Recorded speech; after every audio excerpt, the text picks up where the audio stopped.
지난 한 주간 동안에 제가 휴가 기간을 맞이해서 여러분들이 마음 써주시고 기도해 주셔서 건강하게 잘 다녀올 수 있게 되었습니다. 감사를 드리고 오늘 다 나와 같이 되기를 이런 제목으로 사도행전 26장 24절에서 29절, 그러니까 정확하게 말하면 사도행전 26장 전체 내용이라 할 수 있는 내용을 가지고 말씀 전할 때에 말씀으로 인해서 그 도전과 은혜가 있기를 소망합니다. 예수님의 제자들이 사도라고 했고, 사도들의 전도했던 행적, 온 유대와 사마리아와 땅 끝까지 퍼져 나가는 그 모습, 전도 행전이 바로 사도행전이라고 할 수 있어요. 사도행전은 여러분이 보시면 아시겠지만 26장 뒤에 27장, 28장까지 되어 있는데, 27장, 28장은 주로 바울이 로마로 재판받으러 가고 그 과정 가운데 또 가서 머물면서 구속된 상태가 아니고 몸이 좀 자유롭게 움직였던 것 같아요. 그리고 그곳에 있으면서 복음을 전파하며 가르치는 모습으로 끝나고 있어요. 물론 바울은 몇 년 정도 그곳에서 자유롭게 재판받으며 이제 순교했다고 전해져 오는데, 여하튼 바울의 마음속에는 늘 선교 사역에 있어서 이 로마로 들어가야 된다, 그리고 로마에서 복음이 전파되어야 된다 하는 마음이 늘 있었습니다. 왜냐하면 로마의 복음을 전해야 로마를 통해서 로마의 속국이라고 할 수 있는 모든 제국의 나라들까지 그 복음이 금물살을 타고 흘러 들어갈 수 있게 되겠다, 이렇게 생각한 것이에요. 그래서 바울이 늘 로마로 가야 되겠다고 하는 생각을 가지고 있는데, 실제적으로 자유로운 몸이 되어서 로마로 간 것이 아니고 죄인의 신분으로 재판을 받기 위해 로마로 들어가게 되는 거죠. 앞에 오늘 본문의 앞에 내용들을 살펴보면 바울이 예루살렘과 이 팔레스타인 지역에서 복음을 전하고 있는데, 유대인들이 아주 공격을 하고 잡아서 죽이려고 혼란을 일으키니까 로마 군인들이 그 소요를 진정시키는 과정에서 바울 일행을 체포하여 데리고 왔습니다. 그런데 알고 보니 바울이 로마 시민권자였기 때문에 당시에 로마 시민권을 가지고 있다는 것은 아주 상당한 권세가 있는 것이거든요. 로마 시민권자가 항소를 하면 이 함부로 때릴 수도 없고 재판으로 함부로 처벌할 수도 없고 황제에게 보내져서 재판을 받게끔 되어 있는 거예요. 그래서 사도 바울은 이 로마 시민권을 사용해서 로마 황제에게 심판받겠다, 재판받겠다, 이렇게 해서 로마 군인들의 보호 아래 로마로 향하게 되는 거예요. 자, 하나님께서는 바울의 이런 출신, 배경, 신분, 그의 지식, 열정, 이런 모든 것을 다 사용하셔서 모든 것이 협력하여 선을 이루도록 선교의 일을 진행하고 계심을 보게 되는 거예요. 그래서 우리가 나에게는 특별한 은사와 재능도 없다, 내가 지금 하고 있는 직업이나 기술이나 내가 하고 있는 이런 모습으로 하나님 나라를 위해서나 선교를 위해서 무슨 도움이나 될까 의심하며 자기 자신을 낮추고 자존감이 약하게 생각하는 분들이 있는데, 그렇지 않습니다. 우리가 행하는 기술이나 직업 그런 것이 없다 할지라도 우리가 늙고 병든 몸이라 할지라도 기도하면서 하나님의 나라를 확장을 위해서 하나님의 영광을 위해서 기도할 때에는 보내는 선교사도 있고 보내어지는 선교사도 있고 현장에 나아가 선교하는 선교사님들의 큰 후원에 믿음의 후원, 기도의 후원이 된다 하는 것을 잊지 말아야 하는 것입니다. 여하튼 그렇게 사도행전의 마지막 27장, 28장은 바울이 로마에 이르게 되는 여정이고 오늘 26장은 그 떠나기 이전에 재판받으러 로마를 향하게 떠나기 이전에 마지막으로 그 지역의 최고 통수권자들이라 할 수 있는 지역왕, 분봉왕이라고 보통 말하는 아그리파 왕, 그리고 로마에서 파견한 최고 지도자 총독 베스도, 이렇게 최고 지도자들 앞에서 바울이 마지막 신문을 받게 되는 내용이 오늘 26장에 걸쳐서 기록되어 있는 거예요. 바울은 이거 최고 통치자들 앞에 1절에서부터 오늘 32절에 걸쳐서 긴 내용으로 간증도 듣고 변론도 듣고 증인으로서 증거도 하고 있단 말이에요. 바울 자신이 어떻게 하나님의 은혜가 내게 임했는지 증거하는 계기를 갖게 되는 거예요. 먼저 오늘 본문 앞에 9절에서 18절까지는 바울이 예수님을 다메섹 도상에서 만났던 그 사건을 간증하고 있어요. 바울의 회심의 내용은 사도행전에 3번 나오는데 9장에서 나오고 22장에서 나오고 오늘 본문이 세 번째로 간증하고 있는 거예요. 이 사도 바울이 변화된 이 계기, 다메섹 도상에서 예수님을 만난 것은 사도 바울뿐만 아니라 증거하는 사람들에게도 큰 예수님이 역사하고 계시다, 살아계심을 증거하는 계기가 되는 거예요. 사도 바울이 이 통치자들에게 뭐라고 말하냐면 앞에 9절에서 나도 나사렛 예수의 이름을 대적하여 많은 일을 행하여야 될 줄 스스로 생각하고 나도 여러분들처럼 유다인으로 나사렛 예수를 믿는 자들을 잡아가지고 죽이는 일이 사명으로 생각했습니다. 예수 쫓는 무리들을 잡아 죽이는 것이 하나님께 영광 돌리는 일이라고 확신했습니다. 이 말이에요. 10절에 보니 대제사장에게 권한을 받아가지고 다메섹으로 향하여 갈 때도 그 열심으로 나아갔다, 이렇게 말하고 있는 거예요.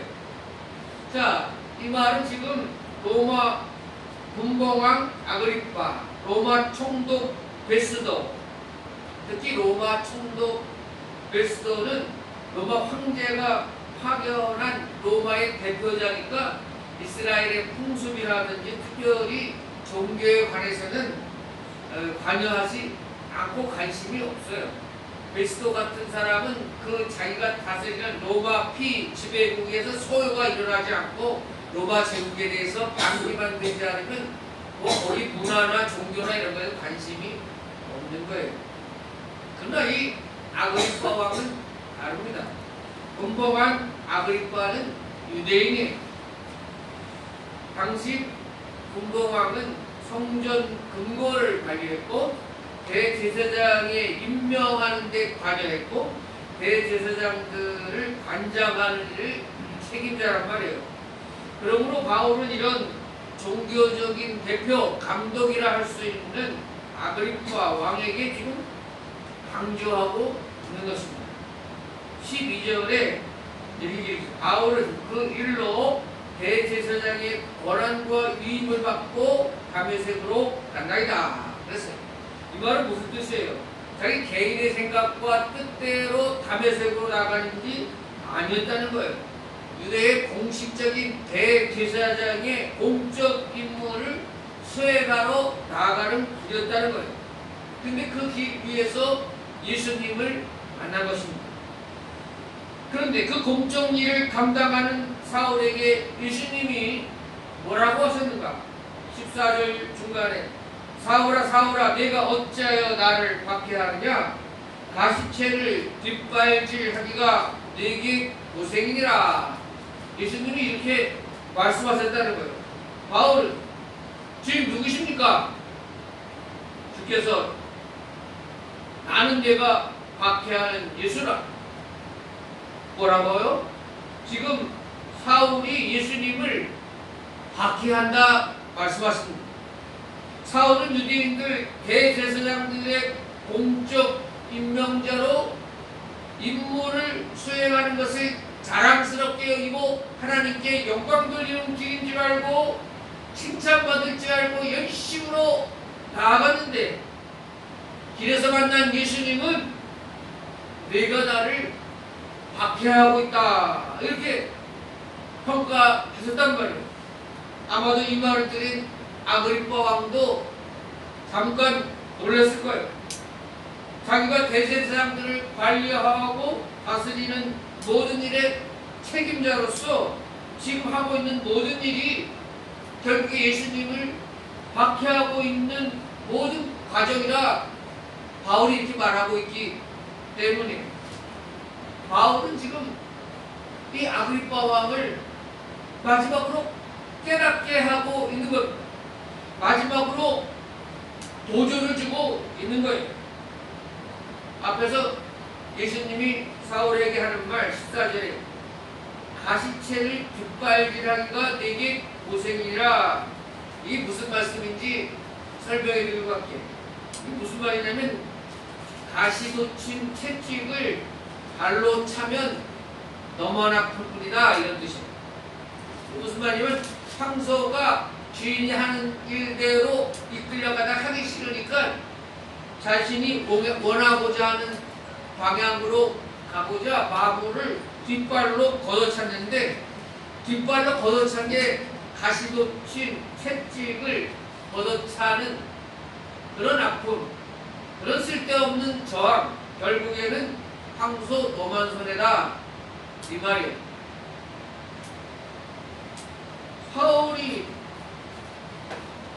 바울이 사울이었을 때 말이에요. 무엇이 지금 잘못된 거예요? 사울은 열심히 있었어요.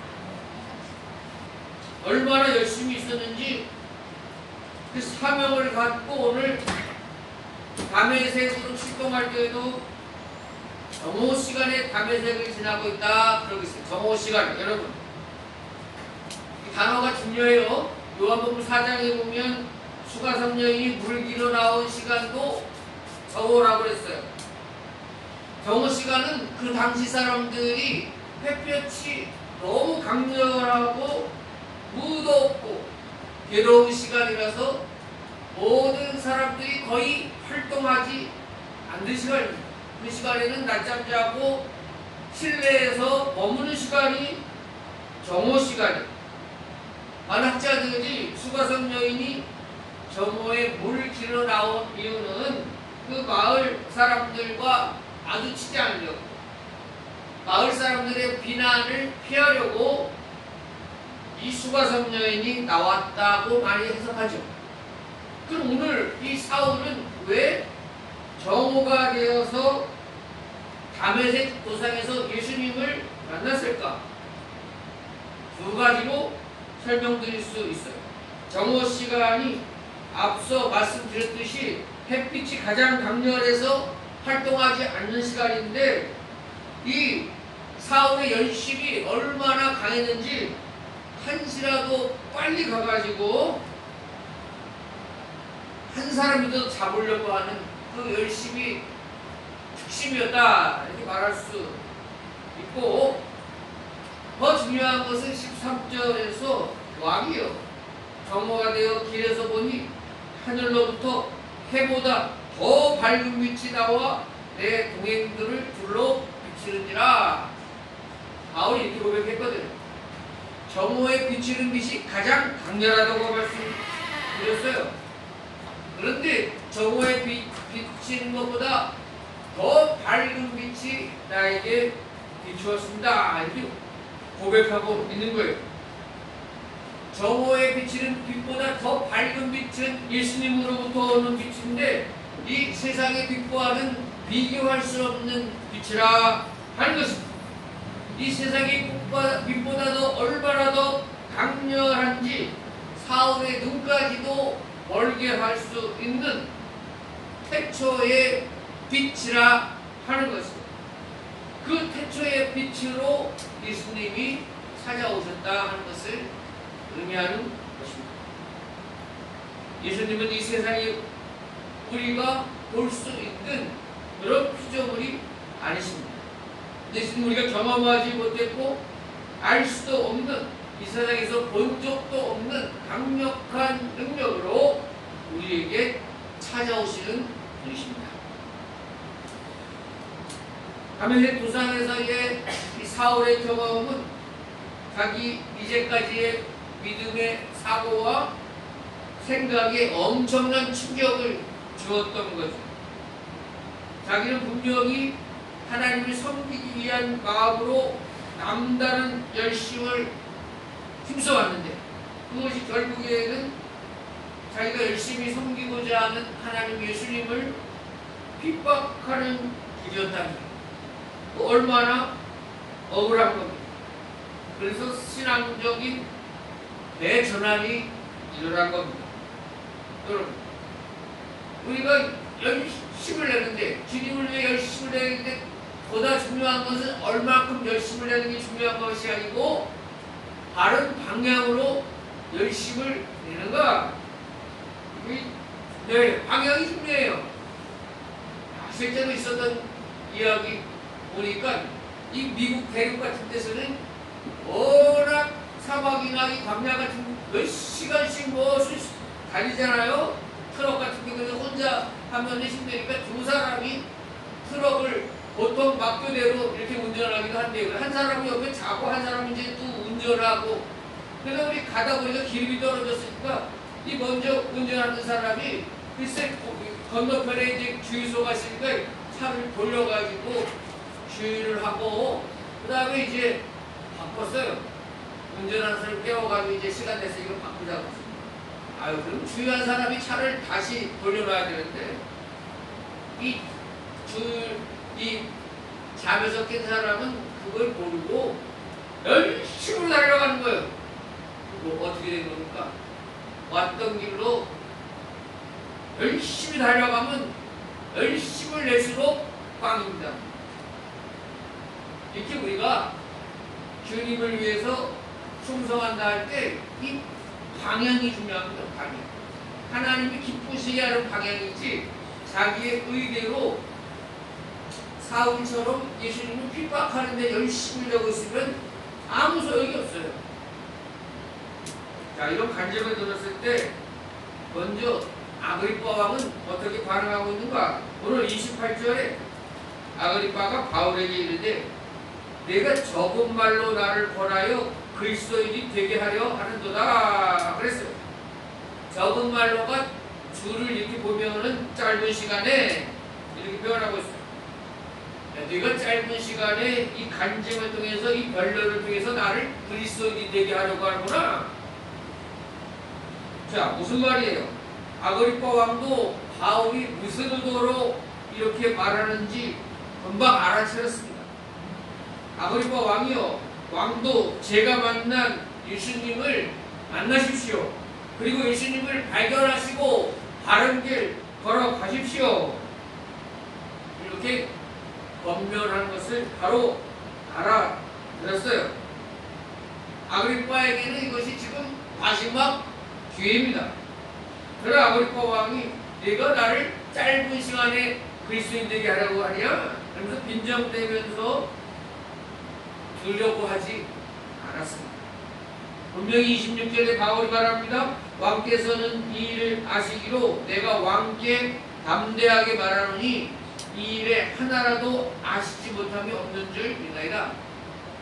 아그리빠 왕은 지금 복음에 대해서 잠시 잠깐 짧게만 들은 게 아니에요. 전후사적이나 예수님이 행적이나 예수님이 십자가에 달려 돌아가시고 부활하시고 승천하신 모든 사건들을 다 듣고 하나도 남김없이 다 알고 있었다는 겁니다. 그래서 이 마지막 기회에 결단할 수 있는 기회가 찾아왔습니다. 그러나 그는 결단하지 못합니다. 자기가 가지고 있는 명성과 권위와 직책 모든 것을 포기할 수가 없었습니다. 앞에 24장 25절에 빌스도라고 하는 벨릭스 앞에 있던 총독도 이 복음에 대해 들었을 때에 그는 두려운 마음이 들었다고 그랬어요. 그런데 뭐라고 벨릭스가 말하냐면, 벨릭스가 두려워해 대답하되 지금은 가라. 내가 틈이 있으면 너를 부리라. 복음과 말씀 앞에 두려운 마음이 생겼을 때 하나님 말씀이 들리니까 두려웠는데 뒤로요. 지금은 말자. 내가 틈이 있으면 너를 부르리라.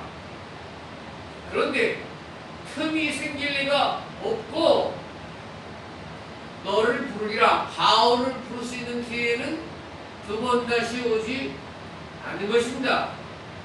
기회는 뒷머리가 없다고 합니다. 뒤가 대머리라고 그랬잖아요. 앞에만 머리가 있고, 기회는 앞에 왔을 때 잡아야지. 기회가 지나갈 때 뒤에서 잡으려고 하면 잡을 수가 없다는 뜻입니다.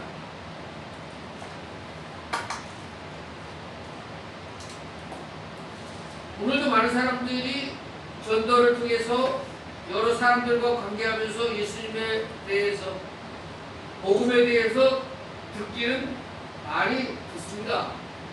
어떤 사람들은 벨리스처럼 이 말씀을 들었을 때 반신반의하면서도 두려운 마음도 들고 또 교회에 나가볼까 하는 마음까지도 들게 됩니다.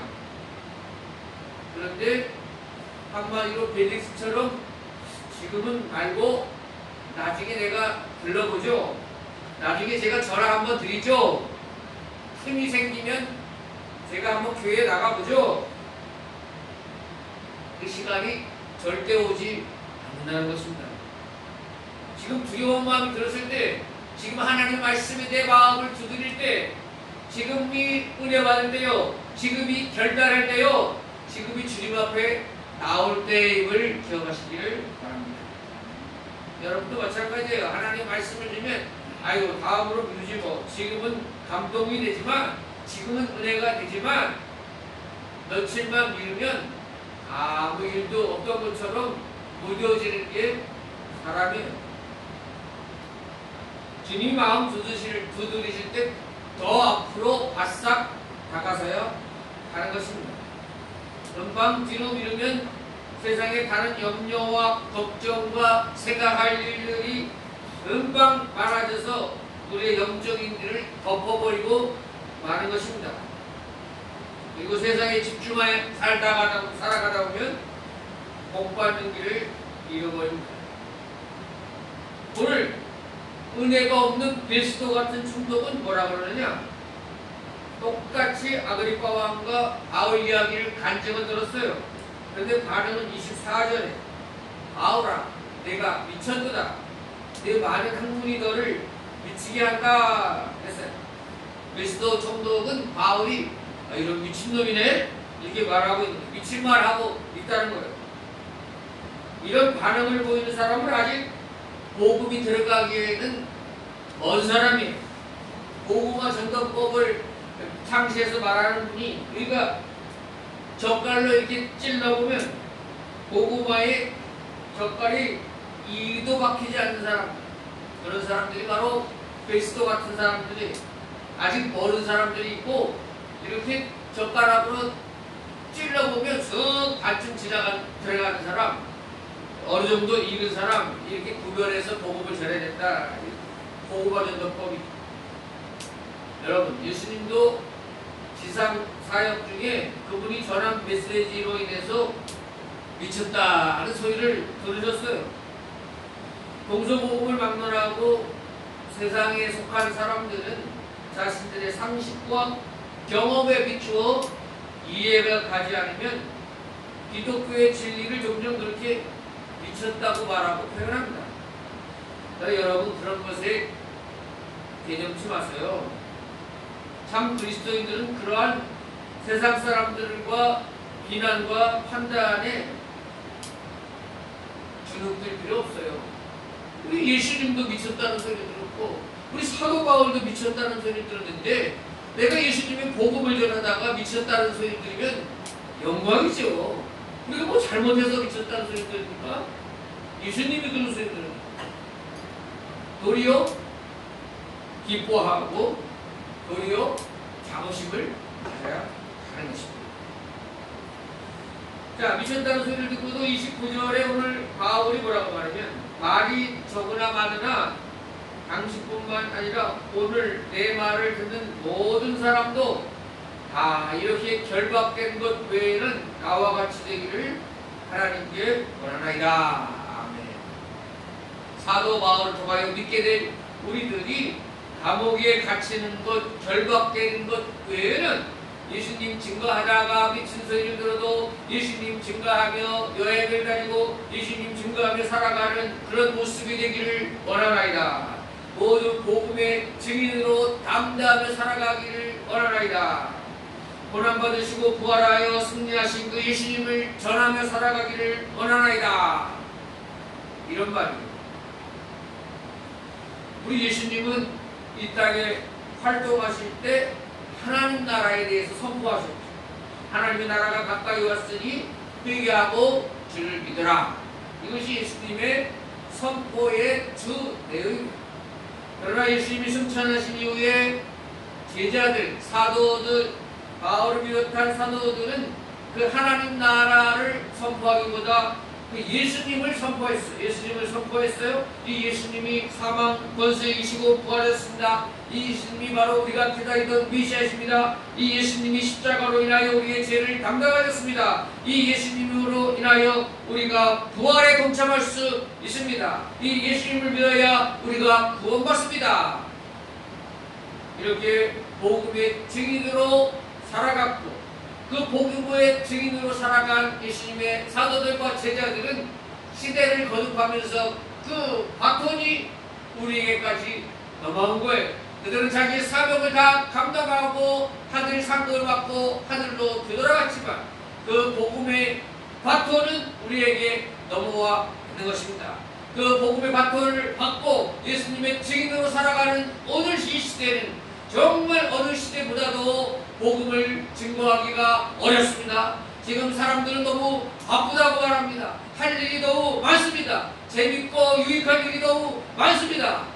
그래서 관심이 없습니다. 특별히 1만 시대를 넘어서 우리 개인 소득이 2만 불, 3만 불 이렇게 되는 시대에는 유럽을 비롯한 미국 어느 나라 선진국들도 복음이 위축될 수밖에 없어요. 왜? 관심이 없어요. 병나면 다 병원을 가면 된다고 생각하고 뭐 부족한 것 없어요. 그래서 예수님 앞에 전심으로 매달리려고 하지 않아요. 그렇기 때문에 이 시대에는 더 충성스러운 복음의 증인들이 필요로 한 것입니다. 예수님 앞에 사도 바울처럼 미쳤다는 소리를 들어도 감옥에 갇혀도 돌로 맞아도 예수님만이 우리의 구주이십니다. 구원자 같으십니다.